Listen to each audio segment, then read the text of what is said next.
এ সংসারে বড়ই দুঃখী, যার নদী ভাঙে বাড়ি, তাহার চাইতে বড় দুঃখী অল্প বয়সে আরি।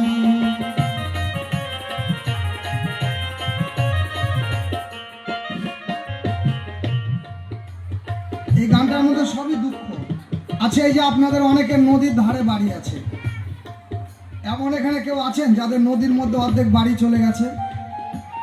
আছে, দুই একজন আছেন এখানে, অনেকে আছেন না? এই যে নদী এক কুল ভাঙে এক কুল করে, নদীর স্রোত থেকে এসে যখন ওই বাঁকে ধাক্কা মারে তখন ওই নদীর পাড় ভেঙে যায়, আর ওই নদীর পাড়ে যার বাড়ি থাকে তার বাড়ির ভিটা মাটি নদীর মধ্যে চলে যায়। যদি ঝড়ে বাড়ি ভাঙে, ভূমিকম্পে বাড়ি ভাঙে, বন্যায় বাড়ি ভাঙে, আবার